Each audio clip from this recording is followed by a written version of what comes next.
We've got Jessica Danger on the podcast. Jessica is an editor at The Morning Chalk Up, is a new-ish podcast host with her new podcast, Fresh Cup of Fitness, and is also a creative writing professor. So we spent a lot of this conversation discussing some interesting ideas about writing and getting better at writing, and a lot of mistakes that are made pretty much across the board by beginners, by intermediates, by advanced writers, and how to actually think about improving those things, as well as developing the critical eye necessary to be an effective editor.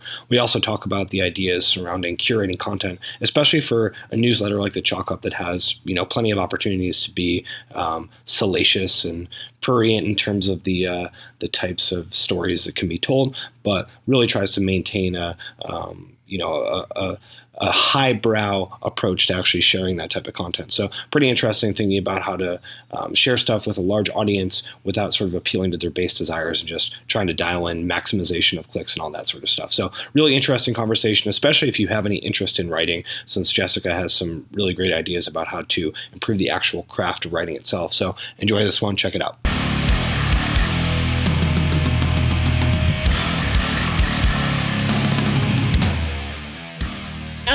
The fact that those storylines aligned. We went from teaching a student how to write a book to talking about getting an athlete coming in not knowing how to snatch. Like, it's a skill.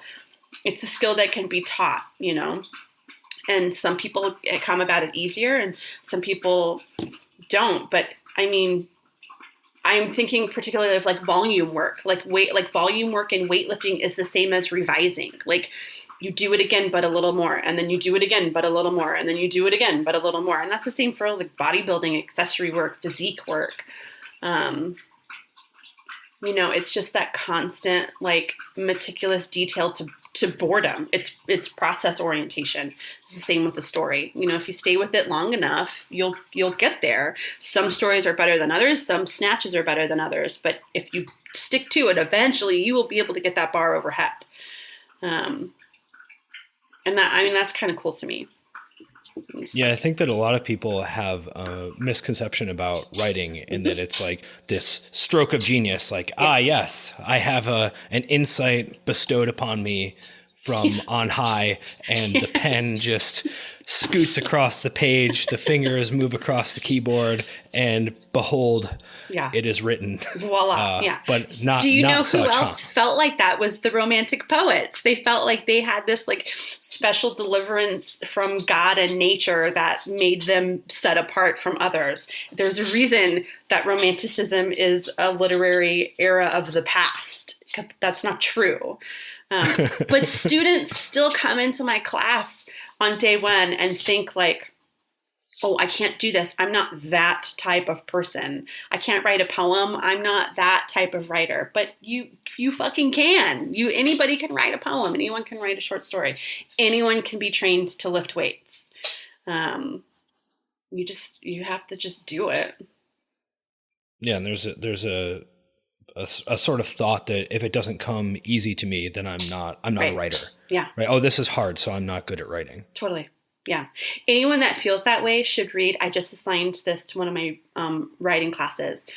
The title is Shitty First Drafts by Anne Lamott, who is a professional writer. She's a prolific novelist or memoirist, and she wrote this essay a long time ago, and I still have my students read it.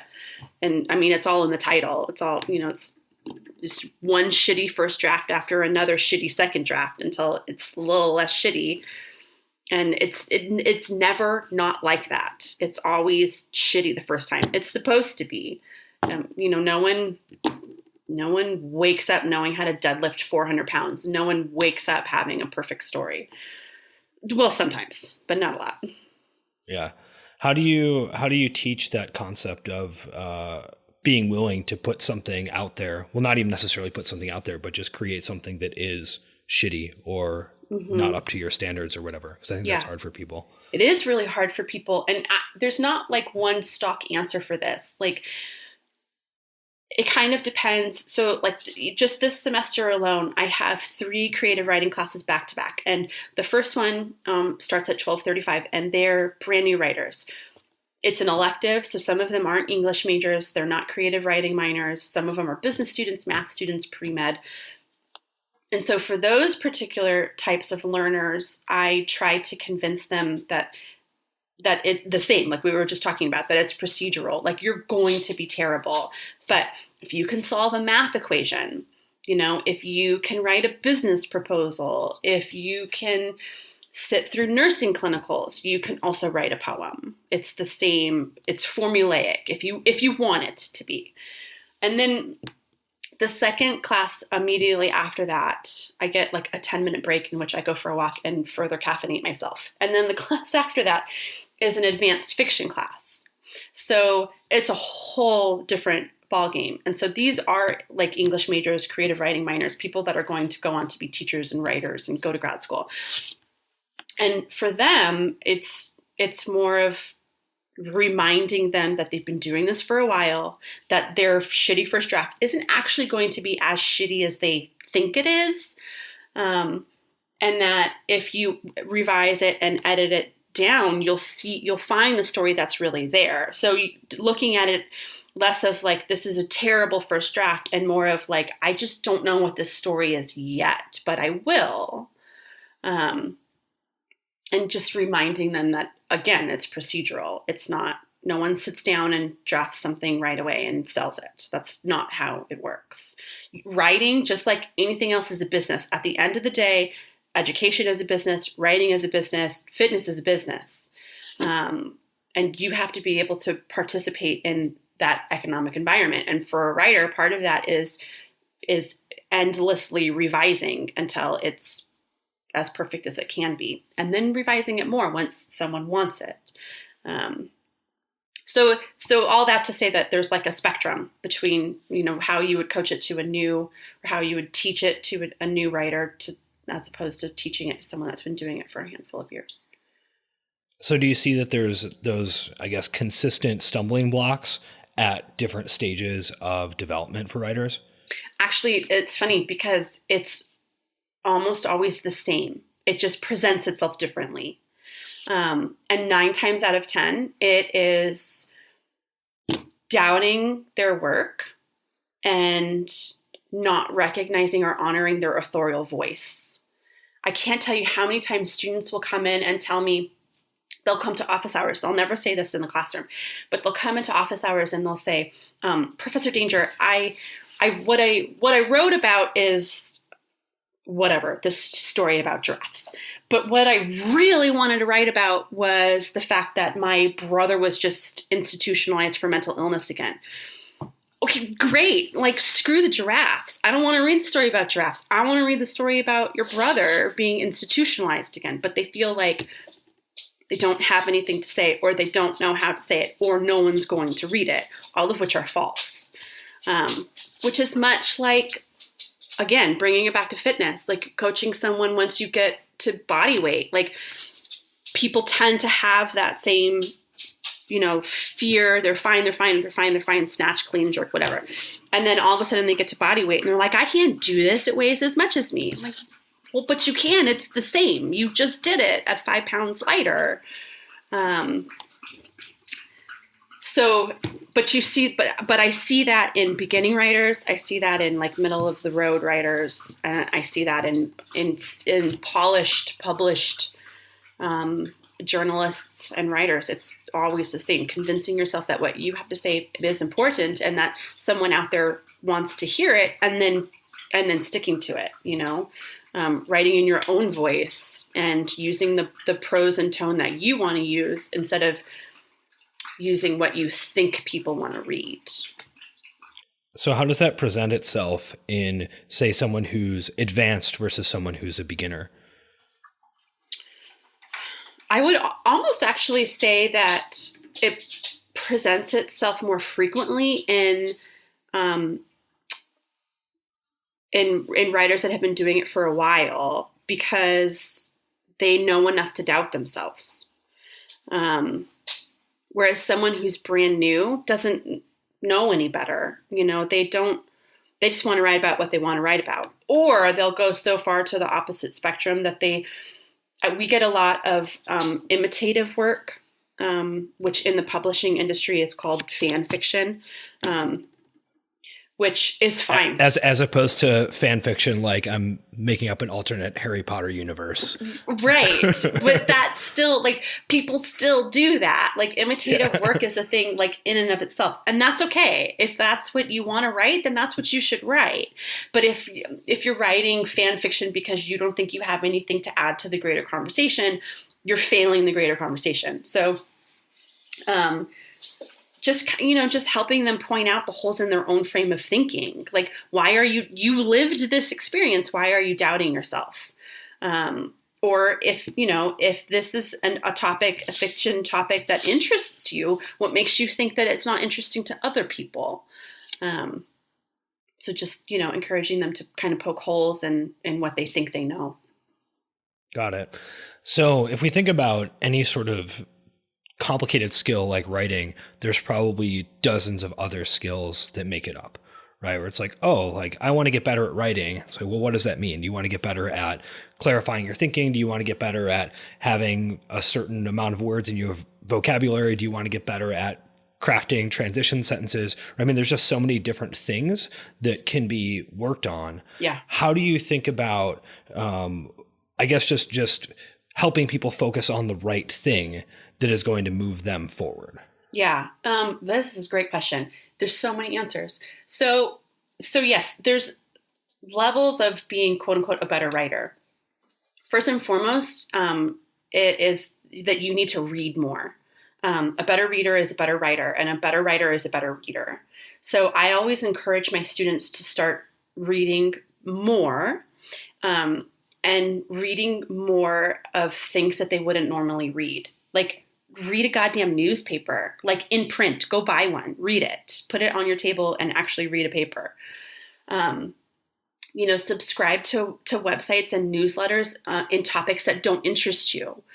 Pick up the New Yorker or the Wall Street Journal or whatever. Go online and find something on Medium that you wouldn't normally read about, and study it, right? Because if you're not just reading for content, which is fine, there's nothing wrong with reading for content, but when you force someone to read for mechanics as opposed to content, they're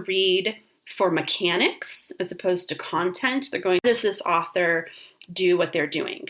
How do they craft sentences to prove their point or convince you of an argument or just make a good narrative construction? So I almost always start there, and I always make them critically annotated, which brings me to my second point. A better writer will also be a better critical thinker, which makes them by default, kind of a more participatory citizen in their own community, which seems counterintuitive. Like you read at home alone, you write at home alone, but I firmly believe that those things translate into your community at large. So I also encourage them to study their own work the same way that they study anybody else's work, right? Like, it's not, if Todd puts out a newsletter and I read it with a critical eye, I would hope that I would be able to read my same newsletter with the same critical editorial eye. And that is 100% something that has to be practiced. This is a skill in and of itself. But when it comes down to like the finer kind of nitty gritty aspects, it's just like, coaching someone in the gym. Like, you put them on a strength cycle or you put them through personal training because they want to get better at X, Y, and Z. You have to be able to identify those things and then train those things or teach those things until they get them. And then it just scaffolds. If you can construct better sentences, then you can construct firmer arguments. I always tell my students, like, don't raise your voice, raise the level of your argument. Like, those are two totally different things. So if you can raise the level of your sentence, then you can raise the level of your argument. Same with stories. If you can write a better sentence, you can write a better story. So you just start at the base. You give them foundations, and then you scale them, and then hopefully they can RX, and then you put them in performance, and then you see what happens. So there's a bunch of stuff in there that I want to ask about. Great. So first thing, so I'm a little skeptical of the read more to become a better writer advice, Sure. right? Because I think that people who are interested in reading are probably already pretty good at translating words into mental models and vice versa, right? Which is why that's a great point. Right. They like reading because they can already kind of do that. And then because they can do that, they're probably better at writing than just the average person because they have the skill of like bouncing back and forth between written word, mental model, playing with it in their head. And then if you just are like, yeah, and then spit it back out in your own writing, they're like, oh, okay, I guess I can do that. So it sounds like it's not just read more to become a better writer, but to annotate in some way or think about the mechanics of what's going on. So what does that actually look like? Because I'm not qualified to have an opinion on this at all. But yes, I think you are. You totally are. You can. That's my point. I can do it. You're doing great. Okay, I have an opinion. No, but you know, I don't think it's enough for people to just read to become better at writing. That there's like a third thing that causes people to be good at both reading and writing, and then there's another way to build that. Yeah, you actually have 100% just touched on what is one of the largest, most consistently ongoing conversations in the literary world. I say the literary world in terms of like academia and publishing, mostly academia. The question of like, can you teach someone to be a writer? And no one's ever been able to answer that. You can just Google this and find so many different varying responses to it.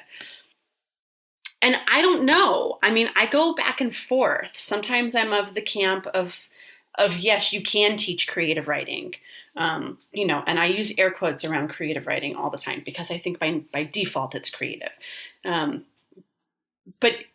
then there's other times when I think like, no, you can't. Like there's something there in which people just naturally are inclined to the arts. And their particular outlet tends to be writing.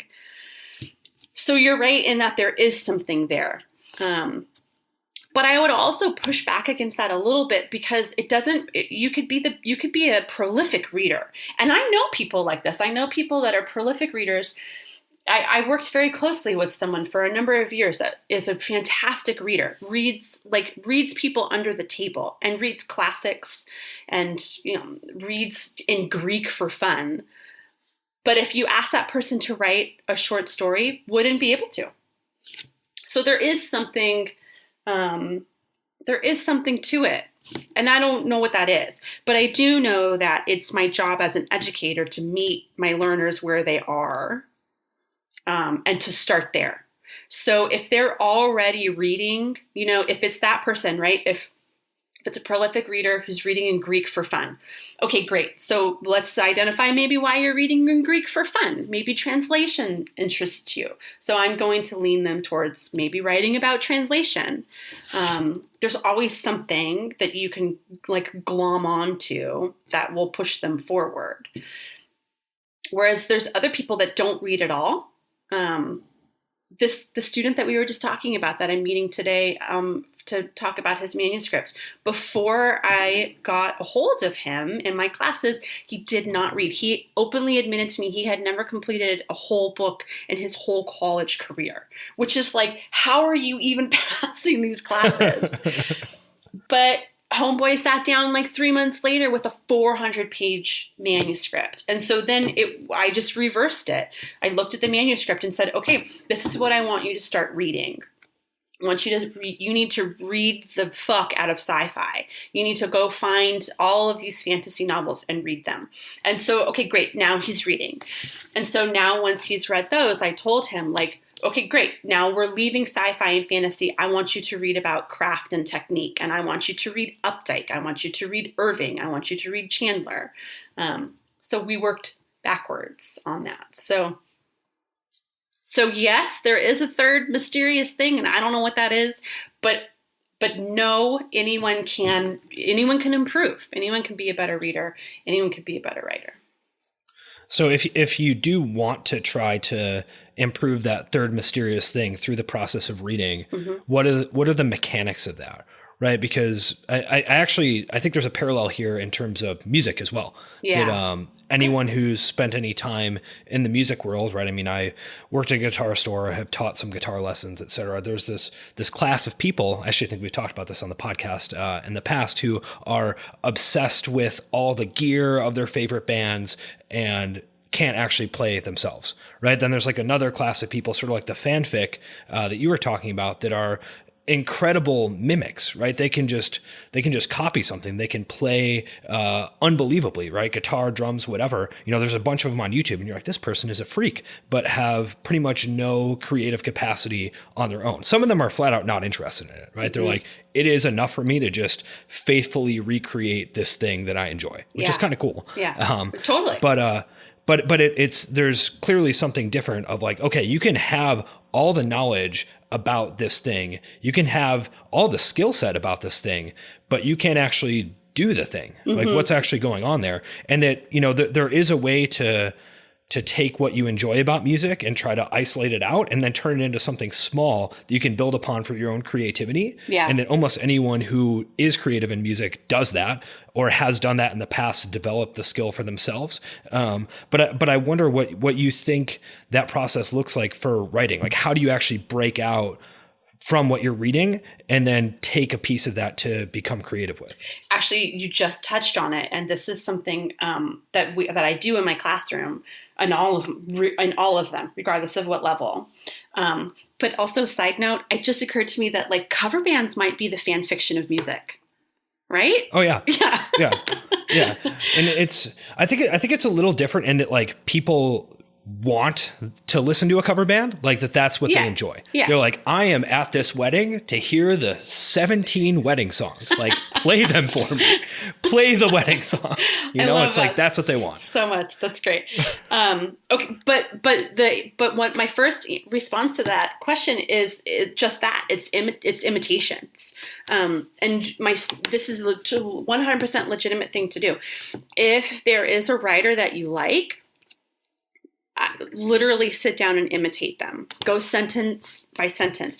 I forget who it was, but someone, famous novelist, used to sit down and rewrite his favorite poems. Like he would read poems to warm up his like writing muscle or whatever.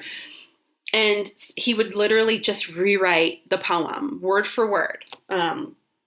To get like the feel of the prose and like the feel of the rhythm and meter. And so he would do that like several times, and then he would move on to his own writing. Susan Cheever, who is a fantastic memoirist, daughter of John Cheever, and she is one of the instructors at Bennington where I went, and she every term would make her students memorize a poem. It wasn't even in her class, but I realized that I had never in my life memorized a whole poem. So I took her up on it and memorized a Marie Howe poem called Amen, or Prayers. It's called Prayers. And so you memorized the poem, but not the title. Yeah, and I probably couldn't even recite it right now. But the process of like memorizing that poem, just repeating it and repeating it and repeating it and reading it and rereading it, I found that I was mimicking her prose in my own work.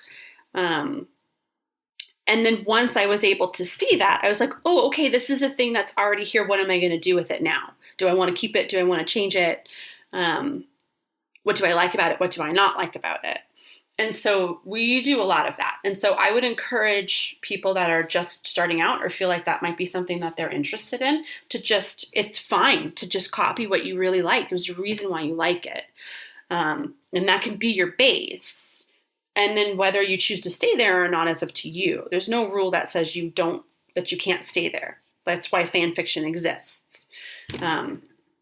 That's why we like wedding songs from cover bands. And then if you want to move on, then there's a whole series that comes after that. But I would start there, finding what you like and then critically analyzing why you like it and then like trying your best to imitate that. And what do you mean by imitate? Is it like, I'm going to copy the structure of this paragraph, I'm going to use these kinds of words? Yeah. I mean, I think that you can sort of intuitively guess at what that means, but I think like a very tangible like imitation process might be insightful. My students always ask this. They're like, do you mean we just copy it? And I'm like, yes, I mean you just copy it.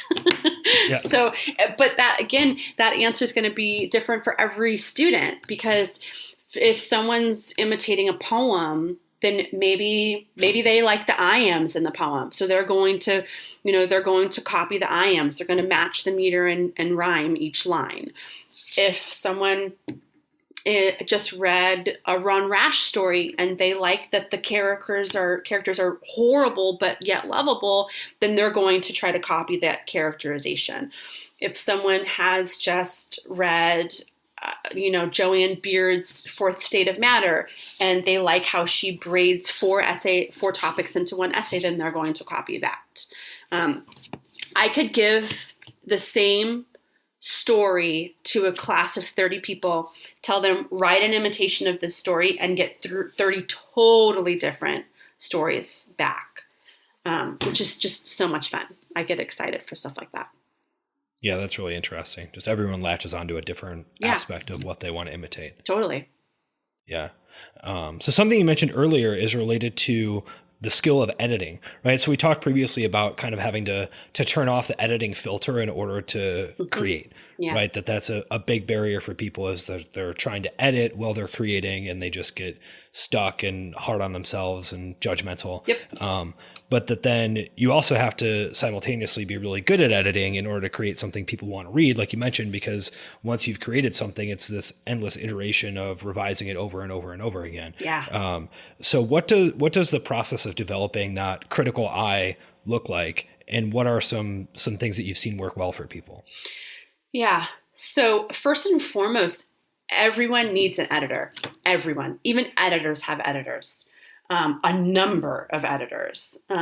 So it's, I think a lot of times, much like the myth of creativity, people have this like misguided understanding that even editors are perfect. They're not. We're just as flawed in our thinking and writing as other people are. And also going back to your point about not editing while you're generating, I preach this. I pound this into my students' head. Do not self-edit while you're generating. When you're generating, you're just creating new work. When you're editing, then you're editing. There's science that shows the different brain patterns that you're utilizing when you do both of those things. And it's counterproductive to do them simultaneously, regardless of what level you are. So don't do it at the same time. Your second point of that question about developing that critical eye for editing in your own work, it's just practice. It's just practice. And there's so many different things you can do. Reading your work out loud to yourself, to your dog, to the mirror. One of my students' least favorite activities is, because this is a weird thing to do, read your work out loud to yourself. I make them stand up in the classroom and literally face the wall, like nose to the wall, and read their work to the wall. They don't like it. But you'll hear it differently than you'll read it. So there's tons of things that you can do. There's so many different ways to practice that. Read your work backwards. Start literally sentence by sentence, but backwards, to prove that each sentence is standing on its own. It can't be dependent on the sentence before it or the sentence after it. And then always, always, always have trusted readers read it. They will see things that you don't. Any good editor will see something that you missed, or will be able to it's like peeling away an onion. You think you wrote this perfect purple onion, but a good editor is going to blow away half of that onion and say, actually, what you're writing about is this, and then you're like, oh, I had no idea. I wrote an essay once about working out, and I sent it to my editor, and she was like, this is not actually about training at all. This is about bodies. I was like, oh, actually, you're right. And so that's a whole different thing. You will never be smarter than your subconscious, ever. You can't outright it. So if it's there, a good editor will find it. So you just have to kind of worry about doing the hard work of writing it, whether you think it's there or not. And then have a good kind of trusted team behind you that you worked with and can see eye to eye with, that's willing to do the hard editorial work in relation with you, to give you the feedback that you need. Nobody wants a cheerleader as an editor. You want an editor as an editor. So you have to also be willing. You got to have some thick skin. What is the most common, I guess, error that people make that needs to be edited? Is it like you're saying that they're not recognizing what they're actually writing about? Is it just awkward phrasing? Is it rambling and loose ends that don't get tied up? No. All of the above? Well, yes, those are all present. But the number one thing across the board in my students, in my freelance work, in writing about health and fitness, in my own work, the number one thing, I call it the toddler in traffic. Everyone's looking for the toddler in traffic, is assumption, is just assuming that your reader will know that what you're talking about. And 9 times out of 10, you don't even realize you're doing that because you're so busy knowing what you're writing about that you don't stop to think, this person has no idea what I'm talking about. So what's a more like diplomatic example of that? Like, okay, if I'm writing an essay about my grandmother, I'm not going to know organically to explain to you what my grandmother's perfume smells like because I know it. But someone who's reading an essay about my grandmother, if I write something off the cuff of like, when I put on her jacket, I was comforted because I was reminded of her.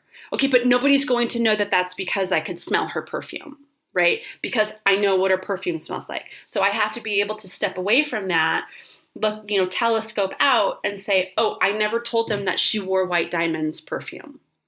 So little things like that. And 9 times out of 10, you can't find those on your own. It takes someone else reading it and pointing out that you've lost that reader to show you where you've gone awry. And that's across the board, 100% across the board. Everybody does that. And so that manifests itself in either things that are just kind of confusing and unclear or things that don't land. Both. Yeah, both. And particularly. And also, wait, why is it a toddler in traffic? Oh, because it's I have a toddler in traffic about the toddler in traffic. Yeah, no, okay, you got it. So I call them toddlers in traffic because that's just my own thing. But it's like, it makes you kind of like sit up and like, what's going on here? Like if you see a toddler running through traffic, you're going to stop and investigate what's happening. You don't want your reader to stop and investigate. You want your reader to believe you and trust that you're giving them everything that they need. They shouldn't even have to stop and think. You should have a captive audience that just believes you. So toddlers don't belong in traffic, Todd. Got it. So it's just something where you're like, wait, I'm sorry, what is that? Correct. What's happening? 100%. Yeah. Wait, why is that? there a What's goddamn happening? toddler in the intersection? Yeah. Okay, great. So sorry, I interrupted you. You were explaining, I mentioned that it was like, okay, is this just something that's confusing or something that doesn't land? And oh yeah, no, what I was going to say about it's both because but I just said that. You don't want your reader to be confused, which is obvious, but on a mechanical level, you don't want them to be confused because you've lost them. You want them to remain in suspended disbelief. But also it can cause things to not land if it's an emotional moment that you're trying to kind of, soft lob behind them. My grandmother example, the point isn't that I got her coat. The point is that it reminded me of her perfume, right? And so if in whatever fake essay I'm writing, if that's the emotional pivotal moment of the essay is her perfume, but the reader is so fixated on the jacket, I've lost them. And sometimes it works and the reader has no idea. But if that's not what the author intended, then you've done them a disservice. So. Yeah, got it. Yeah.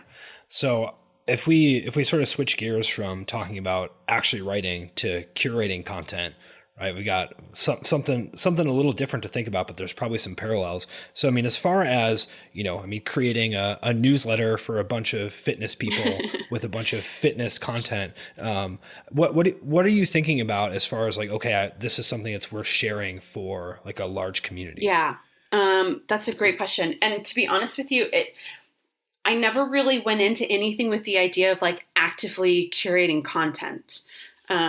I came at this as a writer. I'm a trained essayist. I'm a trained memoirist. I'm not a content curator. I guess I am, but those are opposite ends of the spectrum. So this was definitely something that I had to learn. But I also think that part of the reason why content curation has been so successful for me thus far is that I didn't think about it. Which I don't think any PR or media relations person would tell you to do that. So maybe don't take this advice if you're listening. But for me, I didn't think about it. I just focused on what I wanted to hear and read. But also, is it additive? I never wanted it to take away from the broader conversation. I only wanted it to be additive. Do I have something to say? Is it important enough to add to the broader conversation? Do people need to hear this or see this, or will they like it, or will it somehow better serve their community? And that's really how I went about it. I guess like they weren't I don't want to call them rules because I wasn't like actively following them, but like, is it organic? And is it sincere, and is it additive? And those were really kind of the only benchmarks that I would look for, both in newsletters and in freelancing and in podcasting as well. I think that was probably the only thing that I kind of had my fence posts up about. Sure. So it's almost like if you think about whatever the audience of the morning chalk up is going to be people who have a certain set of interests that are close enough to your own that you can just kind of use yourself as a filter of like, okay, did I find this interesting? Yes. If so. Yeah. But also like having, Morning Chalk Up has specific user groups, and so some of them are Gen Pop athletes. Some of them are affiliate owners. Some of them are like industry people, And so finding things that are approachable to all of them and interesting to all of them, but also finding things that might serve one or two of those groups well, not necessarily all of them. And so what that, with content curation from that format looks like knowing who your audience is, right? And knowing them well, inside and outside, so that you are able to serve them. So really aligning yourself with what your kind of user vision is, and then staying parallel to that, while still simultaneously, being sincere and things like that. Yeah. So it sounds like you almost have a more intuitive understanding of what those different audiences are interested in than maybe you like initially let on, right? Where it's like, I actually do kind of think about.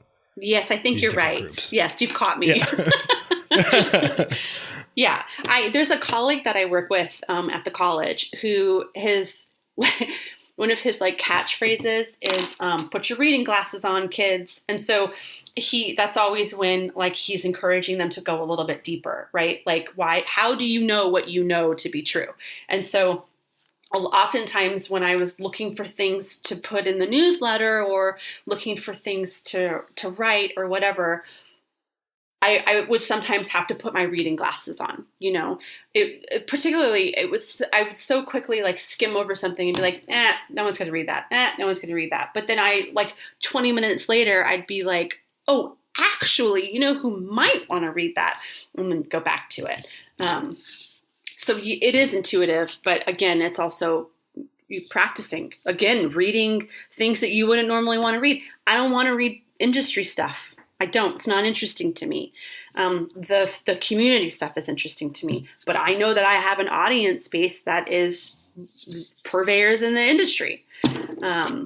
So I have to read things that are industry based, and I have to read them like someone in the industry. Do you have an example of like what that would look like? Where it's like, I don't care about this. I don't like this that much, but I know it's important. So yes. Like, what are you doing? Are you like, all right, like I'm going to follow this account. What's the deal? Yeah. This is going to reveal the extent of my business knowledge, but, what is it called when, acquisitions, that's the word. Like business acquisitions in the CrossFit industry. I don't care. It really doesn't interest me.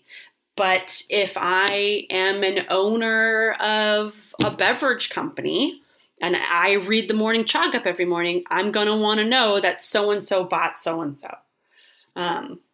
So going out of my way to read, you know, and that shit is in the fine print in the end of every business journal. I mean, you have to scour for that stuff.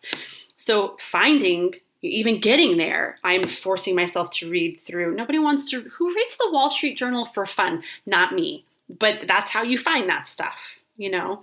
And there was a while there before the big change to the CrossFit Games and right after the change to the CrossFit Games where it was like businesses were just popping off left and right. And so I really had to force myself to follow it as though it was something that I wanted to read because I knew I had an audience base that wanted to read it.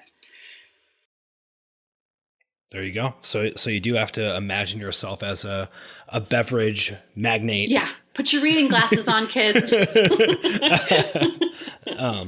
And you mentioned something previously just about something being additive, which I sort of interpreted as not being as more like a negative thing almost, right? Like not being negative, right? Not being egregious clickbait or something like yes. that. Did I read that correctly, or what do you mean by additive? Yeah,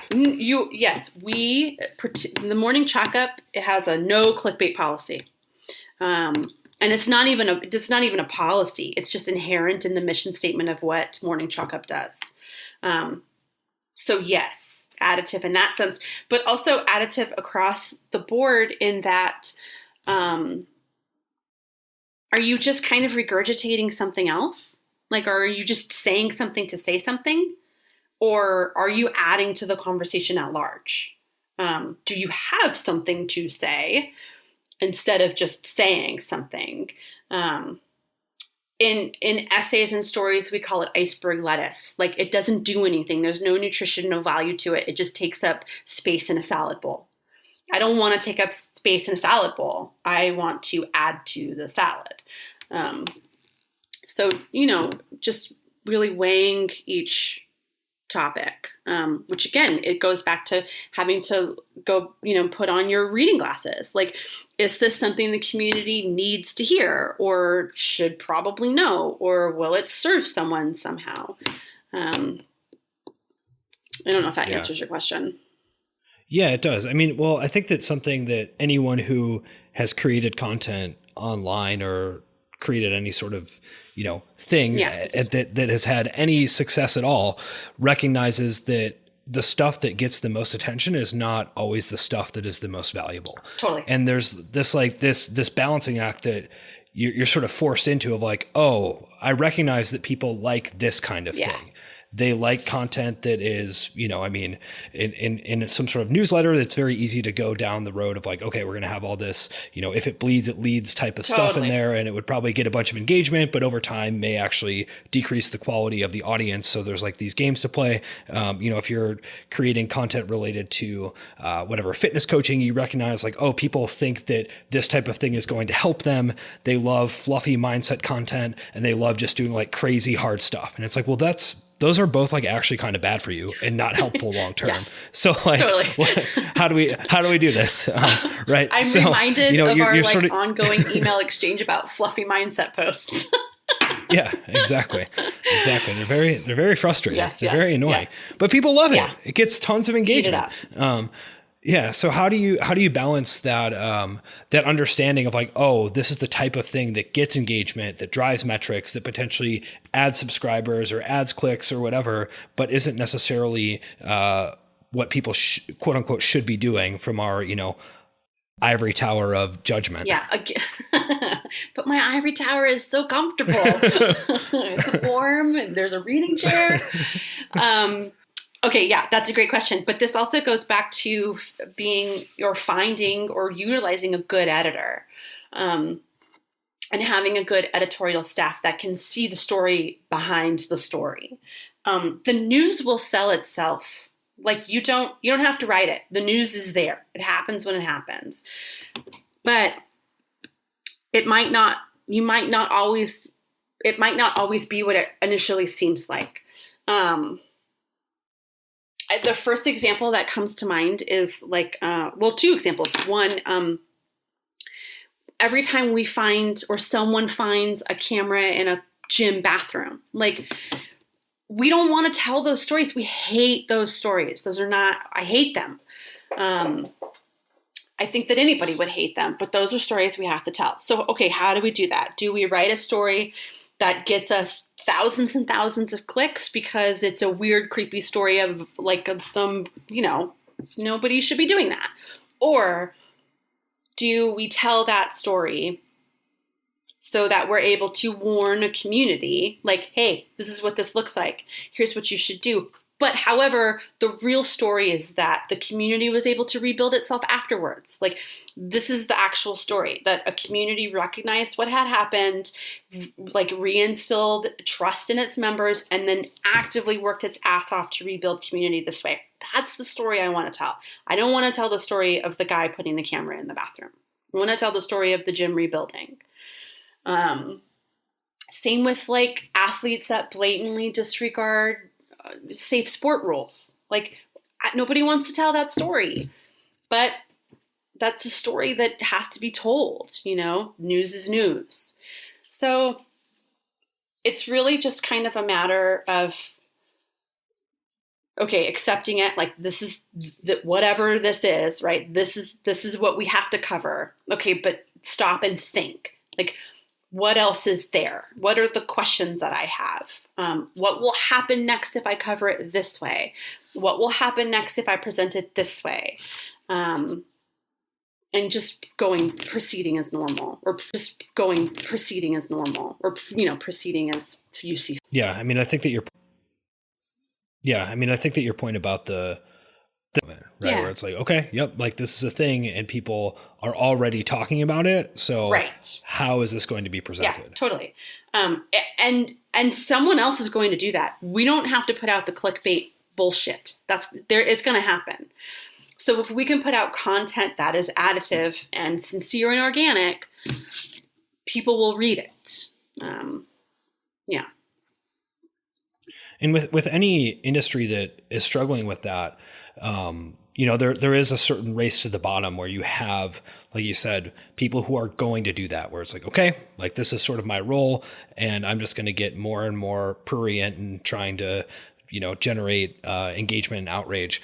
And that there's people who are going to play that game, but that sort of simultaneously that creates a space for people who aren't going to play that game. Correct. Because there's an audience that's also irritated by that. Yeah. But still kind of interested in it. Yeah. Right. Where it's like, totally. Yeah, I'm annoyed, but I still kind of want to know. Yeah. I mean, you make a great point that there's space for both of them. Some people, it's an industry. One group is going to meet one group of needs and one group is going to meet the other group. And, there's a valid drive for both of them. Well, I don't know totally. If valid's the right one, but it exists. There's a need for it. Yeah. People read it. Yeah. I mean, I think you can say valid without like the value judgment of like, I support this. Okay, good. Yes. Okay. Right? Then valid works. It's like, yeah. Right? It's like valid in the sense that there's a market that wants and is going to support that. Yeah, totally. So yeah. They wouldn't be putting out news stories like that if people weren't reading them. Someone's reading them. So. Yeah, of course. So what about, I guess the idea of being an editor yourself in, the context of people coming to you with like, hey, like, here's my work. I would like to have it posted somewhere, or I'm trying to create it and have someone publish it or whatever. What are you looking for in someone's, I guess, pitch or writing or whatever that's going to be helpful for them to like actually move forward with it? It depends. That's a tough one to answer. First and foremost, like, just maybe I'll try to answer like broadly, like anyone that's submitting anything anywhere.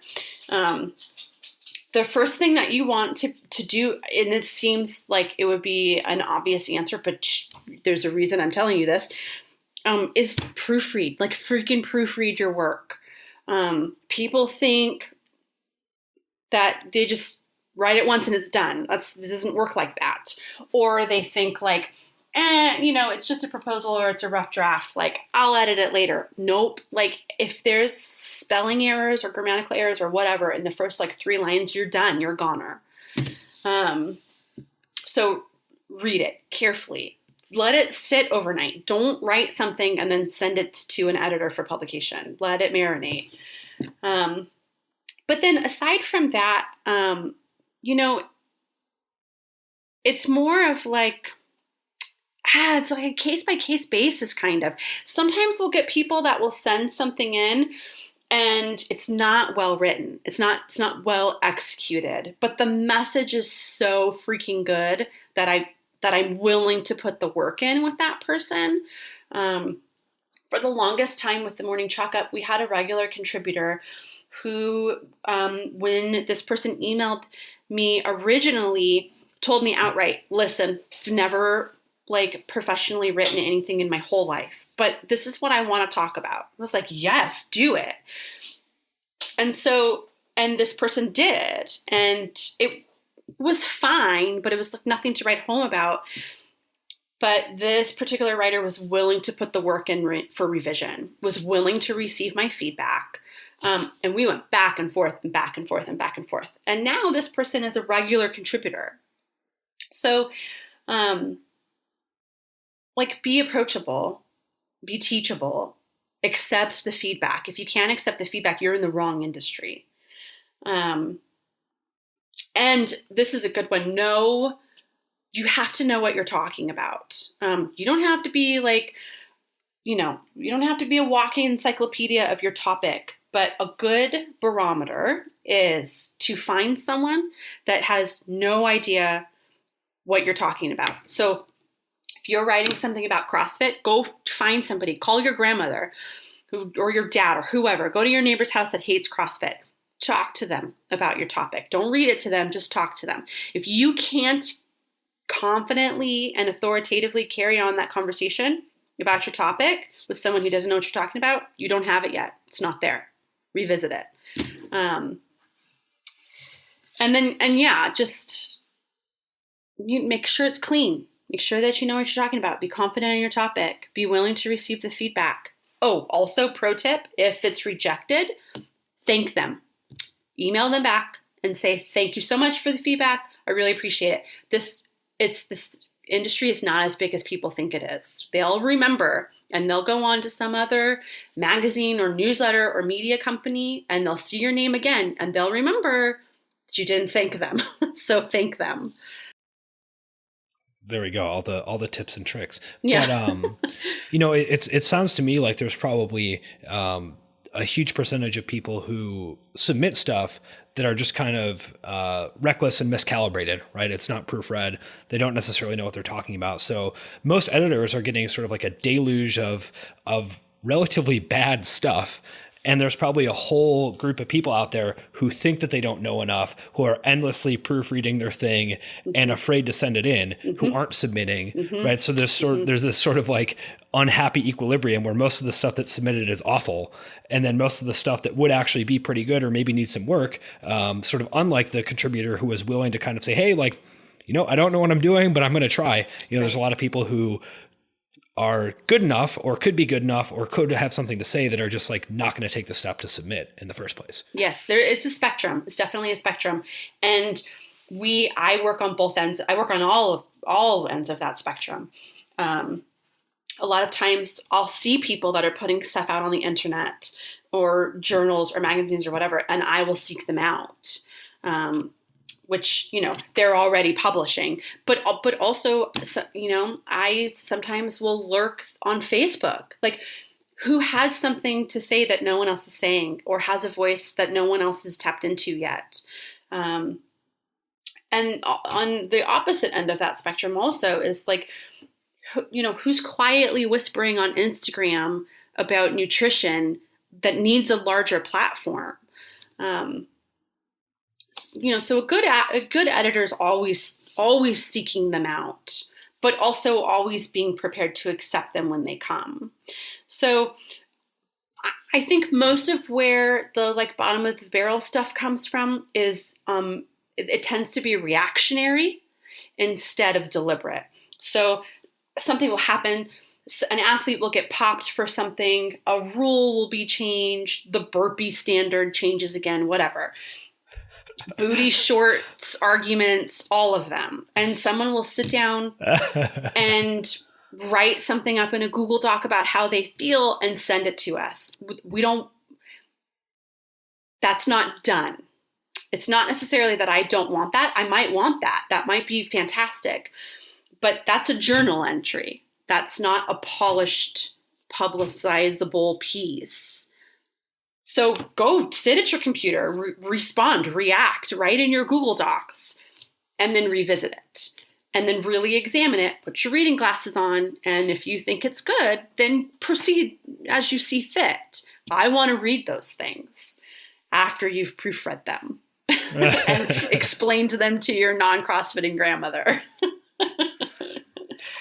The fact that you get all those submissions is probably very helpful in terms of developing the insight of what people are actually thinking about. Oh, totally. Gives an insight of, like we were talking about earlier, okay, we have this ability to kind of flip back and forth between this is what I think, this is what someone in the beverage industry thinks, this is the most base lizard brain reactionary instinct sort of seeping through the community. So that probably gives a pretty good lens to occasionally look through. Yeah, it's so helpful. And that's why I read all of them.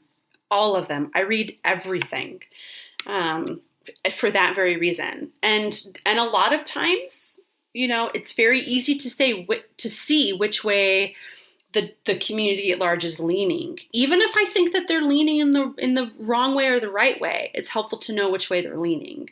And it's always good to have a better understanding of how your community is responding to something. So that's super helpful. Yeah. And if anyone out there is doing this, right, is actively curating content, you should be paying attention to that. Never disregard someone who cares enough to write in. Never. Read them and respond to them. Yeah, true. Well, because like you said before, it's the industry is smaller than you think. Yeah. So that really person is. At some point, it really is. That person at some point, who's some random contribution submitter, you don't know where that person is going to be in a year or two as well. I can't tell you how many times I haven't been on a competition floor in over a year, but I can't tell you how many times someone would send me something and I would decline or go back and forth with them or whatever.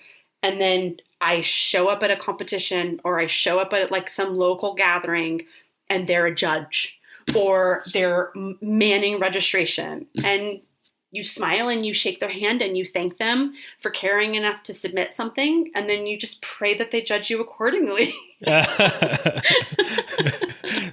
tables have turned. Yeah. But you don't like my opinions. I don't like your reps. Yeah. I'm like, that's a no rep. God damn it. Yeah. Love it. So you recently started podcasting. Yeah. How's that going? Oh my gosh, it's so much fun. I really enjoy it. I wish that I started this sooner. It's been a great time. It's far different. It's so I mean, we have someone that edits we just talked about this. Like, we have someone that edits our podcast, but it's so different when I'm at home writing. It's like, I get to pick and choose what I'm saying, and I get to like read it and verify it several times. When there's a mic on and I'm just talking, I can't ever do that. So sometimes I'll listen to it and be like, oh my gosh, what the heck were you thinking, Jessica? But it's fun. It's been fun. It's been a great experience. Well, yeah. So how do you think about the difference between just straight up conversational content versus actually having something that is polished and is thought out and is intended to have a specific impact or whatever? Yeah. You know what? There's value to both of them. There's totally value to both of them. And I think, honestly, this is going back to the question earlier about how I choose content. Is like, it's the same. They're the same parameters. Like, can I talk about it like naturally and be like open and vulnerable and about this topic, or is it something in which I'm going to feel like I have to prepare my answers ahead of time and can only say just me as a writer and person, I don't perform well that way. I just want to be able to say what I have to say. And so the podcast really gives me like the perfect venue to do that. And I do that in my writing also, but it's just different, I get to choose how I'm presenting myself there. And you get to do that on the podcast also, but it's different because I have a co-host, so a lot of times, I mean, Brittany and I are friends. I've known her for a very long time. Yeah, and can you give us just a quick background on like the name, co-host, sure. et cetera? Yeah, great. Toddler in traffic. Yeah, alert. Yeah. So the name of the podcast is A Fresh Cup of Fitness. Comes out every Thursday. It's a morning chalk up podcast. It comes out every Thursday on Spotify, iTunes, Simplecast, all of them. Anywhere that you can listen to a podcast, you can find us. We're 13 episodes in. We've had a couple of guests. We've got a couple of sponsorships. Cruising along. We're doing really well. I'm really pleased with how it's performing. The like analytics on it are making me happy every week. Really pumped for it. And so my co-host, her name is Brittany Marsh. She coaches at the gym that we both go to. And she is a long-time CrossFit enthusiast. She used to own her own box. She's an L2 coach. She's studying for her L3. She was a collegiate athlete. She knows so much about nutrition. She's a swimmer and track and field and soccer and all of it. She's the opposite of me. I didn't find fitness until I was in my 30s. So it really brings a good kind of like mixture to the table. And because we know each other so well, there's a lot of kind of just natural witty banter, which people are responding to pretty well. But also going back to like, assuming that people know what we're talking about, 9 times out of 10, when I listen to the podcast again, I'm still exhibiting that flaw. Brittany and I will talk about something as though everyone listening just knows what we're talking about. So, even editors need editors. Well, I think that's fundamentally part of conversation, which is, I mean, as a podcaster myself, that's one of the more challenging things is you have to be simultaneously in the conversation so that it's not weird and stilted, but then you're sort of like, do people know what's going on? Does this make any sense? Are there sort of unanswered questions that a listener might have? Totally. Are there questions that I have? Will the listener even know what I'm talking about? Yeah. And it's pretty easy to get yourself lost there. Yeah. But there's something so fun about that in a podcast. Like, it's like eavesdropping. Like you're listening to someone discover something about someone they've known forever. Like, that's kind of cool. Like, I don't know. I love it. I think it's great. Yeah. Well, and it's something that, there's places for different types of content, right? A podcast might not be the best spot to be like, I have a thesis about this thing that's going on, and I would like to list several supporting arguments. No one wants to listen to that. Yeah. Yep. That's why you go to a PhD program, because people are paid to do that. Yeah, sure. Right. And it's like, okay, like that's something that's an article. Like that's something that you need to write. Yeah. Submit that to me. Find me on the internet and send that to me. Don't list your arguments on a podcast.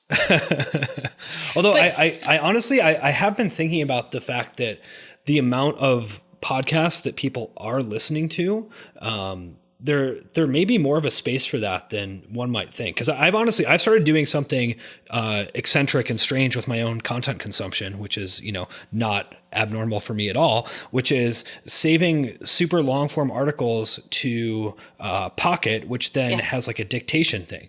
Right. Because I'm like, I want to read all this New Yorker stuff, and I just don't have the capacity to sit down and read articles for 5 hours a day like I would like to. I know. I'm reminded of 3 months ago or whenever, when you sat down to read everything that you had bookmarked to read later. And I was like, oh, yeah. Todd, nobody does that. Nobody earmarks days to read things on the internet. Oh yeah. Well, I'll tell you what, my articles to read, I got it down to I think it was 190. So I think it's at 450 now. So we're not making progress. Going the wrong direction. But one, I love Pocket. That's fantastic. Two, you're totally right. Podcasts, it's a growing market. The average commute in America is currently 37 minutes. And guess what the average length of a podcast is? It's anywhere between 32 and 49 minutes. That's a car commute. So you have a captive audience twice a day, in which they can choose to consume your content or not, but you have them there. And people are listening to more podcasts than ever, and audiobooks, which kind of breaks my heart a little bit as a literature professor. But as long as people are learning new things, I'm pumped. So there is, there's a market for both, and there's space for both. And I'm stoked to see people filling both of those spaces. Yeah. Well, and to your point about just the medium that people are choosing, I actually think there's a lot of stuff that functions just as well in audio format, right? All the sort of pop psychology, businessy books or whatever. It's I'll just listen to that. That's great. Yeah. You may not want to listen to Tolstoy or something where it's the actual, construction of the sentences, even though it's translated, matters. Right. And you're totally not going to pick it up, right? Just listening to it. I can't listen to stuff like that on my commute because I tune out. So I do listen to a lot of podcasts and things like that, motivational speakers, etc. Maybe not. Actually, that's the wrong phrase, but I listen to things in the car on the way. But if it requires any kind of critical, in-depth analysis, I can't do it. I have to do it at my desk or at an isolated place so that I can pay attention to it. Yeah. Well, and not even necessarily just the analysis, but the actual part of the experience is really being in touch with the language and the way the sentences are constructed and how the paragraphs even look on the page and, the certain punctuation to sort of know what's going on and all that stuff that doesn't necessarily translate to audio in any meaningful format. It's like listening to a poem versus reading a poem, format and structure and content, just as important as content. Do you read? Do you consume audiobooks or do you just read actual books? I consume a lot of audiobooks. Yeah. Do you also read actual books? So yes, and I've been focusing you on actually. Well, no, I was going to say I was I'm reading fiction again now. Oh, great! Because I was always reading a variety of nonfiction things. Yeah. But I haven't. I can't remember the last fiction book that I read, probably in a few years, and I just read Snow Crash by Neal Stephenson. Oh, did you like it? Medium. It was not. It wasn't what I expected. It was kind of goofy in a way where I was that playful. Wasn't what I thought. Yeah. So what are you reading now or next? Well, I literally just finished it, so I haven't decided. I have a big stack, but I have been thinking about I should sort of check in on some sci-fi stuff because I grew up reading fantasy novels and kind of didn't like sci-fi as much, but sort of read some of it just as a nerdy child. I was okay, let's actually read some of this stuff that are classics of the genre. So I was thinking of going with Neuromancer next. You should, I've not read that, but you should send, or can you please send me a list of what you're reading? We're going awry here, but can you send me a list of what you're reading? Because my kids are reading this stuff and I don't read sci-fi and fantasy, so I don't even know where to start. So. Oh, totally. Yeah. I mean, I loved a bunch of stuff as like a 7th or an 8th grader, and, reading it as an adult, I'm like, this is horrible. So a bunch of the stuff that I really, really liked as a child is kind of terrible, but some of it is very good. Yeah, right? That's okay. If they'll like it, I want to read it. Okay. I try to always read one thing with them constantly. So, like we're reading Call of the Wild. My middle son and I, we're reading Call of the Wild right now. My oldest son is still into Stephen King, which is fine. I can just, I just read those very quickly with him. And then my youngest does comic books, which is great because it takes me like 10 minutes, but sure. Easy assignment to keep up with. Anyway. Yeah. Yay, reading. Reading rules. Love it. But I do actually, I would theoretically have a bunch of nonfiction books that I was reading, and then I would attempt to read them at night, or theoretically be like, I'm going to read this tonight. And I would not do it. I'd be like, this is not happening.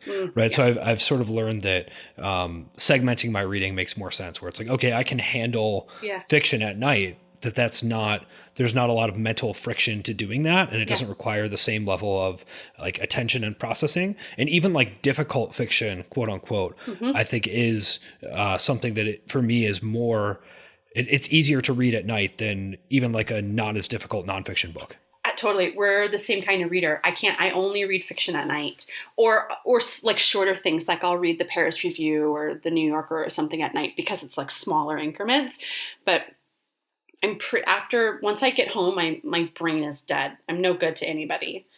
So. Yeah, totally. Okay. So you also, we mentioned this briefly, are working on your own memoir, novel. What's the deal? You mean my decade-long book project? Yeah. It's finished. I wrote a memoir, and I was through my 4th round of edits when I shelved it. I shelved it for professional reasons. I was been focusing on something. Morning Chalk Up consumed most of my creative energy for 2 years, that's great. It's where I wanted to put it. And it served me well, but it's been kind of, there was like stages of me giving it away. And then the date of hopeful publication passed, and the woman that was working with me on it was like, this is taking a little bit too long. And so now it's just kind of sitting there collecting dust. All that, for anyone listening, I'm currently a free agent. If you want to pick me up, I'm available. But I just actually, this person that I'm meeting at 12:30, just read it. And so I'm meeting him for his reviews also. But hopefully I'll get it agented again this year. It's one of the things that I really want to focus on is getting my own work back out there again.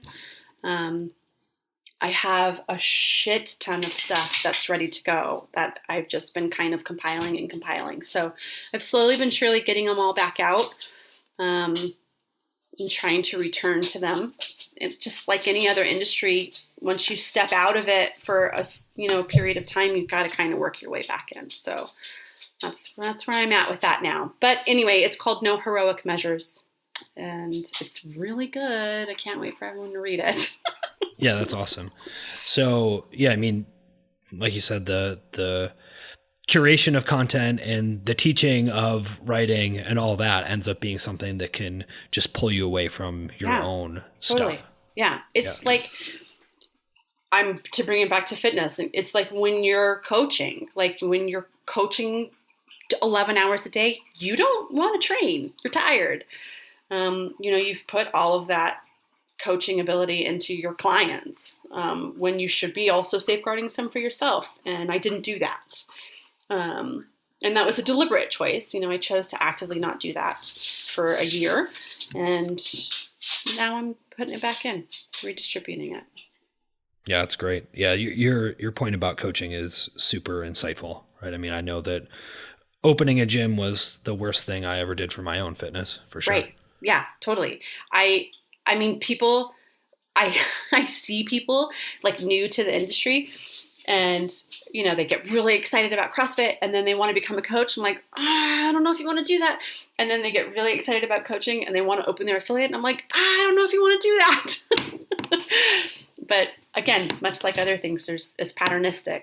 So yeah, trade-offs. Yeah. And I think some of that too is that, you know, if you knew what you were signing up for in a lot of those cases, you wouldn't do it, to your point. Yeah. But that once you have sort of already gotten yourself in whatever pickle you're in, you know, it's like, okay, well, I'm okay with this and I'm happy to make that trade-off and figure it out. Totally. And a lot of times you don't know until you know. So you got to do the work of figuring it out first. So sometimes, for sure, even if you tell people, they're not able to hear it yet. Yeah. Yep. And even if they could process the information, it's like, you know what, they're going to do whatever they want to do, and then they'll have to figure it out later. It's fine. Right. Yeah. It's all okay. Totally. So Jessica, what should people do if they're interested in your writing or taking your college classes or reading a newsletter about fitness? What are the various places that people should go? Yeah, you can find me all over the internet. You can find me at jlindanger.com. It's my website, horribly outdated, but I'm reachable there. jlynn@gmail.com. If you want to pitch something to me, if you're interested in having me write for you, you can also find me on Instagram. It's at Mama Danger. I'm on Facebook, and you can also listen to my podcast, A Fresh Cup of Fitness, every Thursday. Anywhere where you hear podcasts. You can also find me on morningchalkup.com, which you should be subscribing to so that you can read it. It's a Monday through Saturday email newsletter. It takes 5 to 7 minutes to read through. You get to click on what you want to click on, pass on what doesn't interest you. You can contact me there through, if you go to the About Us page, you'll find my little face there on a thumbnail and you can click on that. Thanks for listening. If you like the show, the best thing to do would be to send it to one of your friends who also likes podcasts. If you want more, I have an email list where I send out a weekly update with all the podcasts I've recorded and articles that I've written. I also include my favorite things that I've been reading or listening to as well. You can sign up for that at www.toddneve.com. That's I before E, or you can open up the show notes in your podcast player and click the link in there.